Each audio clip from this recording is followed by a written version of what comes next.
Nếu nói mà để đạt được ngày hôm nay thì đây là Tiểu Hương nghĩ rằng đây là một cái sự nhẫn nại vô cùng. Vì trong cái thời gian Tiểu Hương làm thì cái số lượng trên 300 em, nhưng có một số người, không phải là tất cả mọi người, chưa hiểu được bằng việc làm của Tiểu Hương, nghĩ rằng Tiểu Hương lợi dụng những đứa trẻ để đánh bóng tên tuổi của mình và lợi dụng những đứa trẻ để mà kiếm tiền. Thì với Tiểu Hương cũng nghĩ rằng nếu mọi người nói như vậy thì Tiểu Hương vẫn cảm ơn. Cho nên khi Tiểu Hương nghĩ rằng không có cái gì khó, sợ lòng mình không vậy. Vì cái tình yêu thương thì Tiểu Hương nghĩ rằng sẽ vượt qua các mọi nghị lực. Và sau khi Tiểu Hương được cái vừa báo đài, vừa trên mạng viết là Tiểu Hương đánh bóng tên tuổi, thậm chí nhiều người khách đến đây nói rằng nuôi những đứa trẻ mồ côi mà xây dựng để làm gì vậy. Thì Tiểu Hương nghĩ rằng nuôi nó mới gọi là một cái tạm trú mà thôi, nó không phải là một nơi ở chính thức. Mà nuôi, đối với Tiểu Hương, nuôi là phải có tương lai. Và Tiểu Hương đã cố gắng hết mình và phát triển và xây dựng và bán toàn bộ tài sản của mình. Vì Tiểu Hương nghĩ rằng tài sản là nó không có gì giá trị với Tiểu Hương. Vì nó không biết khóc, nó cũng không biết cười, nó đặc biệt không đem hạnh phúc đến cho Tiểu Hương, mà nó chỉ đem đến nỗi lo lắng cho Tiểu Hương nhiều hơn. Thì Tiểu Hương đã quyết định dùng toàn bộ tất cả những gì của mình. Và dù mọi người có nói Tiểu Hương đánh bóng tên tuổi và nói rằng Tiểu Hương lợi dụng những đứa trẻ, thì Tiểu Hương vẫn chấp nhận, vì những cái lời nói đó làm cho Tiểu Hương càng cố gắng và làm thật tốt hơn nữa. Và nếu mà Tiểu Hương lợi dụng những đứa trẻ để mà làm đánh bóng tên tuổi của mình hoặc lấy lợi cho mình thì Tiểu Hương không bỏ hàng trăm tỷ đồng ra. Vì trước khi Tiểu Hương mở cái trung tâm này, Tiểu Hương là một nhà địa ốc, buôn bán xe hơi, mua bán đất đai nhà cửa và bao nhiêu chục cái căn nhà, bao nhiêu chục lô đất. Thì Tiểu Hương sẽ dùng tất cả toàn bộ cái tài chính đó bỏ ngân hàng, và Tiểu Hương lấy cái tiền lợi nhuận đó để nuôi sống bản thân và lập gia đình hoặc đi nước ngoài hoặc đi du lịch vân vân. Nhưng Tiểu Hương nghĩ rằng cái đó chỉ đem đến hạnh phúc cho một cá nhân, và cũng làm cho Tiểu Hương chỉ có một mình Tiểu Hương được sung sướng hoặc đạt được tất cả những gì mà con người chúng ta phải cần. Nhưng Tiểu Hương cần số lượng người, đó là những đứa trẻ thơ.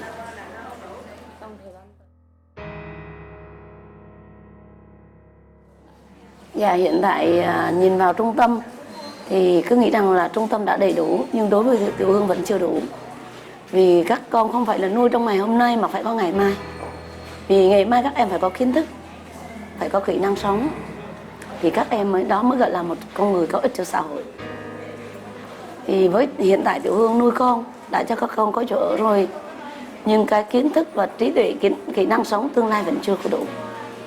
Dù các em 5 tuổi đã được đến trường toàn bộ 100%, nhưng Tiểu Hương ước mơ rằng làm sao để giảm được đi cái chi phí về xây dựng, đóng tiền học, và đồng thời mình phải có thu nhập, mình giảm được cái chi phí đóng tiền học, và mình đồng thời mình lại có cái lợi nhuận để duy trì các con của mình. Thì Tiểu Hương ước mơ rằng xây trường học, xây nơi về y tế, có xây trường học để mà tạo điều kiện cho các em được học hành.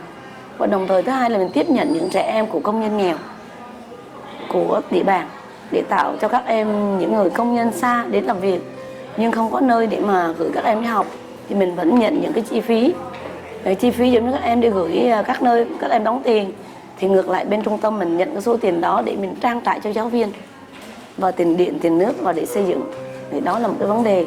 Cho nên Tiểu Hương nghĩ làm thế nào để mà duy trì, thì Tiểu Hương vẫn ước mơ làm thế nào mà mong được cộng đồng xã hội, mong được mọi người hiểu và thương Tiểu Hương, chung tay cùng Tiểu Hương để mà cho Tiểu Hương xây dựng một cái trường học để duy trì đợi khi Tiểu Hương ra đi không còn nữa, thì trung tâm vẫn duy trì để phát triển, để cứu các em, bảo vệ các em.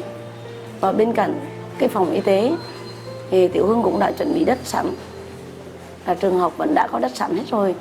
Thì Tiểu Hương vẫn mong rằng mở được một cái nơi y tế để mà chữa trị, cứu các em, ngoài ra cứu những người tàn tật và chữa bệnh cho những người họ ái mộ mình, và tạo điều kiện cho các bác sĩ của mình có những cái đồng lương để mà họ đổ xăng, để mà họ tiếp tục duy trì, để mà giúp đỡ trung tâm. Ban đầu thì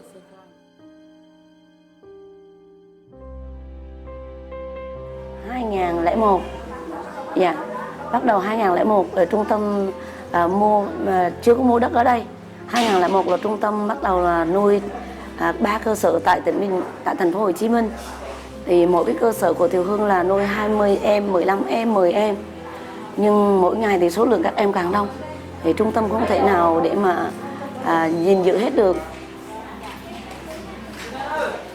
Đó, thì cho nên khi mà Tiểu Hương thấy rằng số lượng các em đông thì cần phải có chỗ ở. Cho nên đến năm 2002, 2003 Tiểu Hương mới quyết định mua cái đất ở nơi đây. Là lúc đó là mua 2.100 mét.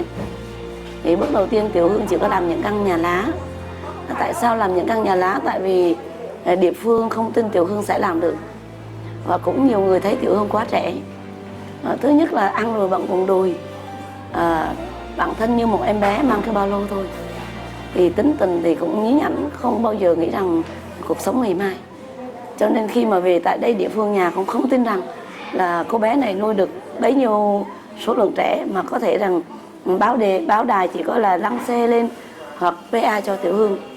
Nhưng sau khi một thời gian địa phương thấy rằng cái hoạt động của Tiểu Hương hiệu quả và làm thiết thực qua những báo chí thông tin, thì từ đó thì tỉnh nhà cũng giống như trung ương và các ban ngành tạo mọi điều kiện cho Tiểu Hương để mà ra. Thì bắt đầu Tiểu Hương tiếp tục mua thêm 1.900 mét nữa, là chạy ra 4.100 mét. 2001 là 2002 là 2.100 mét. Đến 2005 là 4.100 mét. Đến 2007 là mua thêm mấy trăm mét nữa. Rồi bây giờ đến 2011 thì Tiểu Hương đã được hơn 10.000 mét rồi. Thì đó là trong cái sự phát triển mỗi ngày một mua thêm là thật sự rất là khó khăn, và khó khăn vô cùng. Ngày là lo làm mà đêm là lo giật mình.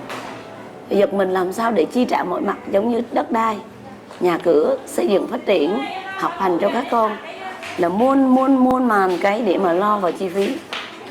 Nhưng Tiểu Hương nghĩ rằng không bao giờ ai hiểu được, vì vào cái trung tâm mình nó quá lớn. Và đặc biệt năm nay xây cái đền thờ nó quá đẹp đối với Tiểu Hương. Nó giống như gọi là một giấc mơ mà Tiểu Hương không bao giờ cảm nhận được là một giấc mơ sự thật. Nhưng vì Tiểu Hương toàn tâm toàn ý, coi như bán hết tất cả các căn nhà được hết 27 tỷ.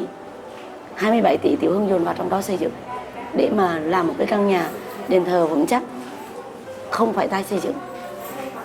Thì cái này đền thờ Tiểu Hương mong rằng được xã hội, cộng đồng và các ban ngành hãy cùng Tiểu Hương bảo vệ các em, giúp đỡ và tạo điều kiện cho trung tâm để gìn giữ cái đền thờ này, để sau này các em lớn lên có một cái nơi tổ tiên của mình và các em không bị mặc cảm khi ra đời.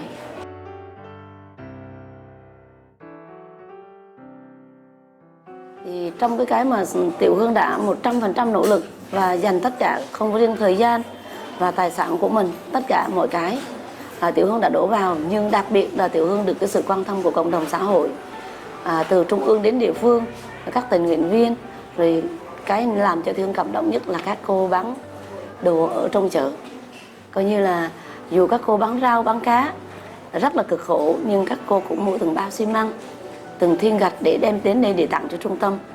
Và các cô, các Phật tử của các gia đình Phật tử hùng tiền lại để mà mua đậu hũ, mua rau, để các thứ để mà tới nấu cháo cho em trong những cái mỗi tuần lễ nấu một buổi vậy. Nhưng đối với Tiểu Hương đó là một cái phần thưởng vô giá mà chính Tiểu Hương chưa bao giờ nghĩ rằng sẽ duy trì, nhưng các cô đã duy trì cho Tiểu Hương.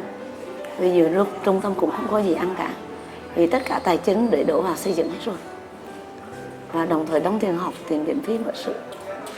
Nhưng tại vì khi nói đến thì tuy rằng xây dựng thì xây dựng, nhưng mà cái sự sống nó cẩn lắm. Cho nên các cô ở từ Biên Hòa, ở trong chợ lớn ra để mà nấu cháo. Dù cái phần cháo đó nó gọi là không thật lớn nào, nhưng tình rất là lớn đối với Tiểu Hương. Vì nhiều khi trong trung tâm cả tuần lễ không có đồ ăn rau, nhưng vẫn luôn luôn nói dối với con rằng đợt này bị dịch cúm, không bán thịt, vì không dám nói là tiền mẹ đổ vào xây dựng.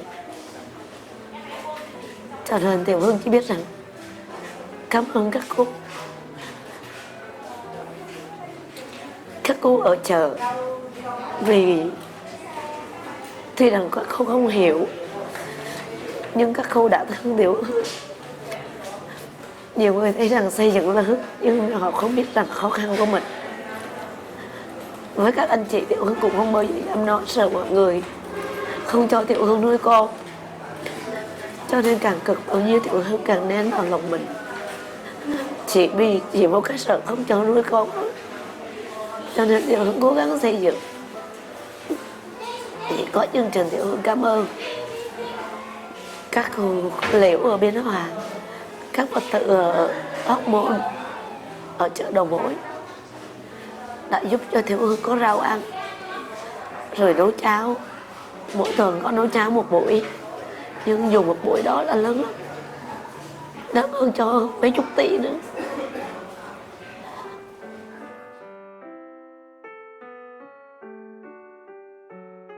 Mười năm thành lập, cái người đầu tiên Tiểu Hương cảm ơn là Tiểu Hương cảm ơn bác Võ Nguyên Giáp, bác Đỗ Mười.